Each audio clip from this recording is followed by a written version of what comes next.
வணக்கம். இன்னைக்கு practice problem 4.1 solve பண்ண போறோம். இதுல என்ன கேட்டிருக்காங்கன்னா V0 கண்டுபிடிக்கணும். எப்போ IS ஓட வேல்யூ 30 அண்ட் IS ஓட வேல்யூ 45 ஆம்ஸா இருக்கும்போது இந்த IS எங்க இருக்கு அப்படின்னு பாத்தீங்கன்னா இதுதான் IS. இதோட வேல்யூ 30 இருக்கும் போதும் V0 கண்டுபிடிக்கணும், 45 ஆம்ஸா இருக்கும் போதும் V0 கண்டுபிடிக்கணும். ஸோ இந்த மாதிரி ரெண்டு கேசஸ்க்கு சேம் பேராமீட்டருக்கு ஆன்சர் கண்டுபிடிக்க சொன்னாங்கன்னா லீனியாரிட்டி ப்ராப்பர்ட்டி நம்ம யூஸ் பண்ணிக்கலாம். ஸோ லீனியாரிட்டி ப்ராப்பர்ட்டி யூஸ் பண்ணுறோம் அப்படின்னா லீனியாரிட்டி ப்ராப்பர்ட்டினா ஸ்கேலிங் மாதிரி எடுத்துக்கலாம். ஃபார் எக்ஸாம்பிள் உங்களுக்கு புரியுறதுக்காக சொல்கிறேன். இப்போ 1 கிலோ மாம்பழம் வாங்க போறீங்க, அதோட விலை வந்து உங்களுக்கு 5 ரூபாய் அப்படின்னு சொன்னாங்கன்னா 5 கிலோ நம்ம மாம்பழம் வாங்குறோம் அப்படின்னு சொன்னோம்னா என்ன பண்ணுவோம், 5ஆல மல்டிப்ளை பண்ணிடுவோம். ஸோ 25 ரூபாய் அப்படின்னு சொல்றோமா. இது வந்து லீனியாரிட்டி. இங்க என்ன அப்படின்னா இந்த 5ங்கிறது ஸ்கேலிங் நமக்கு. ஸோ அதே மாதிரி தான் இங்க ஐஎஸ் வந்து 30 ஆம்ஸா இருக்கும்போது உங்களுக்கு V0 ஏதாவது ஒரு வேல்யூ எக்ஸுங்கிற வோல்டேஜ் கிடைச்சிருந்ததுன்னா ஐஎஸ் வந்து 45 ஐஎஸ் 45 இருக்கும்போது V0ஓட வேல்யூ என்ன அப்படிங்கிறது ஒரு கொஸ்டின் மார்க்.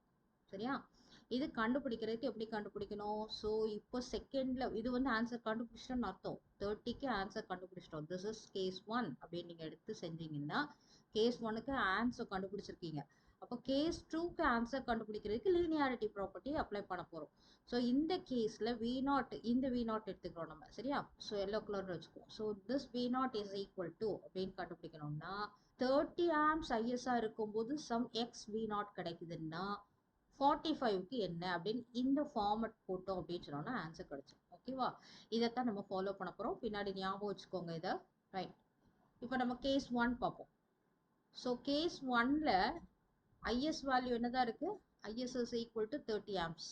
அப்போ இப்போ நம்ம வந்து V0 கண்டுபிடிக்க போறோம். ஸோ இதுக்கு வந்து ஏதாவது ஒரு ப்ரொசீஜர் நம்ம ஃபாலோ பண்ணிக்கலாம், ஏதாவது ஒரு மெத்தட். ஸோ இதில் நான் இப்போ என்ன எடுக்க போறேன் அப்படின்னு சொன்னோம்னா நோடல் அனாலிசிஸ் எடுத்து, நோடல் அனாலிசிஸ்ல என்ன ஃபார்மட் யூஸ் பண்ணுவோம், summation of incoming current is equal to summation of leaving current in a particular node. ஒரு நோட்ல இன்கமிங் கரண்ட்டும் அவுட் கோயிங் கரண்ட்டும் ஈக்குவலா இருக்கும் அதனுடைய சம்மேஷன்ஸ் அப்படின்னு. ஸோ இதை வந்து நோட் ஏ அப்படின்னு எடுத்துக்கிறேன்.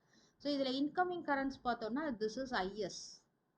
லீவிங் கரண்ட்ஸ் மார்க் பண்ணலை, நம்ம மார்க் பண்ணிக்குவோம். ஸோ இதை வந்து நான் வந்து I2ன்னு எடுத்துக்கிறேன், இங்கே வந்து I1 அப்படின்னு எடுத்துக்கிறேன். சரியா, ஸோ அப்போ நோட் ஏல கிர்ச்சாஃப்ஸ் கரண்ட் லா அப்ளை பண்ணுறோம், KCL அப்ளை பண்ணுறோம்.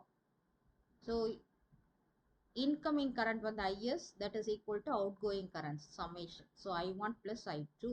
இதில் IS வேல்யூ தெரியும் 30, that is equal to I1 value என்ன தெரியாது, I2 வேல்யூ என்ன தெரியாது. ஆனால் ஒரு ஈக்குவேஷன் நமக்கு கிடைச்சிருச்சு. இப்போ இந்த ஈக்குவேஷன்ல இருந்தோ இல்லைன்னா வேற எப்படியோ நம்ம வந்து கரண்டோட வேல்யூஸ் கண்டுபிடிச்சாகணும். I1 I2 கண்டுபிடிக்கணும். இதுக்கு என்ன ஃபார்மட் போகலாம் அப்படின்னு சொன்னோம்னா கரண்ட் டிவிஷன் ரூல் யூஸ் பண்ணலாம். ஸோ கரண்ட் டிவிஷன் ரூல் என்ன அப்படின்னு சொன்னோம்னா ஒரு கரண்ட் ஏதாவது ஒரு அன்னோன் கரண்ட் கண்டுபிடிக்கணும் அப்படின்னு சொன்னோம். ஃபார் எக்ஸாம்பிள் இங்கே நமக்கு என்ன தேவைப்படுது, V0ங்கிற வோல்டேஜ் தான் நம்ம கண்டுபிடிக்க வேண்டியிருக்குது. V0ங்கிற வோல்டேஜ் கண்டுபிடிக்கணும்னா இதில் ஃப்ளோ ஆகிற கரண்ட் தெரிஞ்சதுன்னா கண்டுபிடிச்சிக்கலாம். ஏன்னா ஓம்ஸ் லா அதில் நமக்கு அப்ளை ஆகுது. ஓம்ஸ் லா அப்படி என்ன பண்ணலாம், நம்ம V is equal to IR அப்படிங்கிற ஃபார்முலா அப்ளை பண்ணலாம். இங்கே நம்ம கண்டுபிடிக்க வேண்டியது V0. I வேல்யூ இங்கே I2, ரெசிஸ்டன்ஸ் வேல்யூ 8. ஸோ 8 ஓம்ஸையும் இந்த I2 கரண்ட்டையும் மல்டிப்ளை பண்ணால் V0 கிடச்சிரும். அப்போ I2ங்கிற வேல்யூ நம்ம இப்போ கண்டுபிடிக்கணும். ஸோ I2ங்கிற கரண்ட் கண்டுபிடிக்கிறதுக்கு கரண்ட் டிவிஷன் ரூல் அப்ளை பண்ணுறோன்னா என்ன அர்த்தம், that is equal to total current multiplied by other branch resistance divided by total resistance of these two branches. அதுதான் மீனிங். சரியா, ஸோ இப்போ I2 கரண்ட்க்கு டோட்டல் கரண்ட் என்ன, இதில் உள்ள என்டர் ஆகிறது தான் டோட்டல் கரண்ட், அதுதான் பிரான்ச் அவுட் ஆகுது. ஸோ ஐஎஸ் தான் வந்து டோட்டல் கரண்ட். அப்போது அது 30. அதர் பிரான்ச் ரெசிஸ்டன்ஸ் அப்படின்னு சொன்னோம்னா இப்போ இந்த கரண்ட் தான் கண்டுபிடிக்கணும்னா அதர் பிரான்ச் ரெசிஸ்டன்ஸ் இந்த 4 ohms ரெசிஸ்டன்ஸ் தான் other branch resistance. So other branch resistance value அப்படிங்கிறது 4 ohm ரெசிஸ்டன்ஸ். டோட்டல் ரெசிஸ்டன்ஸ் அப்படிங்கிறது அந்த 4 ohm ரெசிஸ்டன்ஸ் ப்ளஸ் நமக்கு இந்த பிரான்ச்சில் உள்ள 12 ohm resistance plus 8 ohm resistance, இதெல்லாம் சேர்ந்தது தான் total resistance. So the value என்ன வருது நமக்கு 30 multiplied by 4 divided by 24 னு வருதா. இது இன்னும் கட் பண்ணா 6 வருமா, இங்க 6 இந்த 30 கட் பண்ணா 5 வருமா. ஸோ 5 ஆம்ப்ஸ்ங்கிறதா நமக்கு ஆன்சர். எதுக்குரிய answer? I2 current. So I2 current வந்து 5 ஆம்ப்ஸ் கிடைச்சிருச்சு.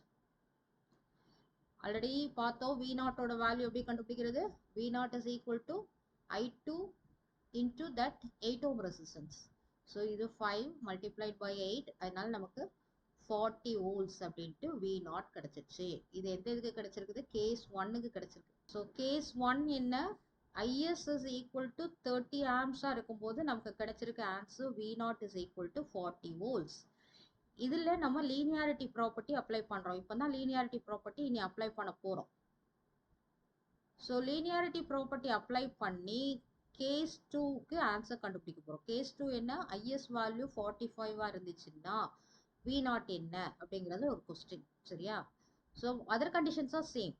அப்போ இது கண்டுபிடிக்கிறதுக்கு ஆல்ரெடி நான் ஃபார்முலா மாதிரி உங்களுக்கு சொன்னேன். என்ன ஃபார்முலா? ஸோ எப்படி V0 கண்டுபிடிக்கணும்? V0 is equal to IS current 30 ஆம்ப்ஸா இருக்கும்போது 40 வோல்ட்ஸ் V0 கிடைச்சிருக்குது. அப்போ IS வந்து 45 இருக்கும்போது என்ன கிடைக்கும் அப்படின்ட்டு இது போடுறோம். சரியா? ஸோ இதை கட் பண்ணிடலாமா? இந்த 0 0 3 இங்கே 15 டைம்ஸ். ஸோ 15 into 4 இல்லையா? அது என்ன ஆன்சர்? 60 volts. ஸோ கேஸ் 2க்கும் நமக்கு ஆன்சர் கிடைச்சிருச்சு. V0 is equal to 60 volts. இப்படிதான் லீனியாரிட்டி ப்ராப்பர்ட்டி அப்ளை பண்ணி நம்ம கண்டுபிடிக்கணும். Okay, hope you have understood. Thank you.